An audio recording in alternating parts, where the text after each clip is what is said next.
अस्सलाम वालेकुम, कैसे हैं जी आप लोग। आज मैं आपको मोहम्मद सतार की एक कहानी सुनाता हूँ।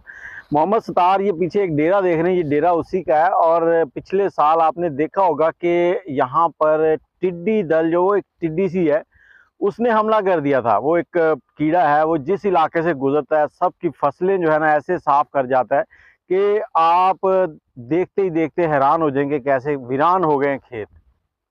इस इलाके में टिड्डी दल आया तो ये सतार की जो ज़मीन थी, वो ज़मीन जो थी उसके अंदर टिड्डी दल ने हमला नहीं किया।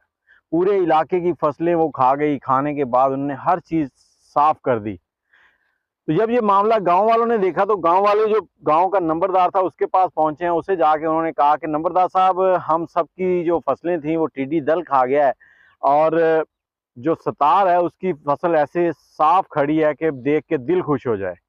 अब हमें सतार से पूछ के बताएं कि उसने ऐसा क्या काम किया कि उसके खेत के अंदर टिड्डी दल जो है वो हमलावर नहीं हुई। नंबरदार ने सतार को बुला लिया। सतार को जब बुलाया तो उसने पूछा कि सतार, हमें ये बताओ कि तुमने क्या ऐसा काम किया, कौन सी स्प्रे की है, कौन से ऐसे मामला किए हैं कि टिड्डी जो है वो तुम्हारे खेतों की तरफ मुंह नहीं करती। सतार ने कहा, जी आप लोग मुझसे वादा करें कि मैं जब आपको बताऊंगा कि मैंने क्या किया है तो आप मुझे कुछ कहेंगे नहीं। जब नंबरदार ने ये बात सुनी, उसने कहा, यार तुम हमें बताओ, हम सबको ये मालूम हो जाएगा कि कैसे इस आफत से बचना है। हम तुम्हें क्यों कुछ कहेंगे, हमारे लिए तो वो बात फायदेमंद है। तो उसने कहा, ठीक है, हम कुछ नहीं कहेंगे, तुम हमें कहानी सुनाओ कि मसला क्या है, तुमने क्या किया है।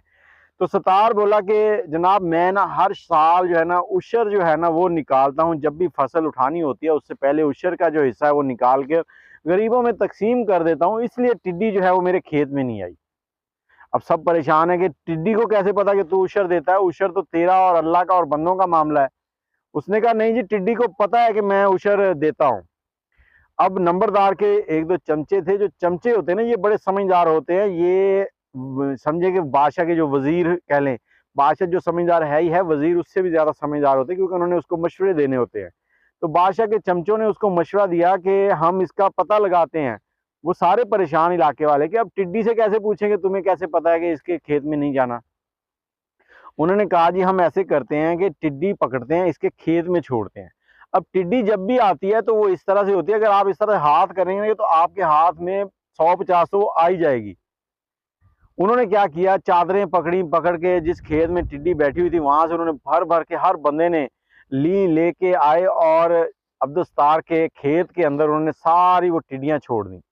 अब टिड्डी उसके खेत में छोड़ी है, टिड्डी पड़ी है जमीन के ऊपर और उसकी फसल को नुकसान नहीं पहुंचा रही। थोड़ी देर रही है, उसके बाद वो वहां से निकली है, उड़ गई है, और फसल वैसे की वैसी रह गई है। तो सारे गांव ने देखा कि टिड्डी को भी पता है कि सतार के गांव में नहीं खेतों में नहीं जाना। तो असल में मामला वही आ जाता है कि जब आप जो हिस्सा ज़कात का, उशर का वो निकालते हैं तो आपके ऊपर कुदरती आफात जो है वो नहीं आती, अल्लाह ताला आपके ऊपर रहम फरमाता है। तो ये सारी कहानी जो आपको सुनाई है, ये एक सबक देने के लिए है, इसलिए कोशिश करें कि उशर ज़कात जो है उसको निकाला करें। मुझे इजाज़त दें, दुआ में याद रखिएगा। अल्लाह हाफिज़।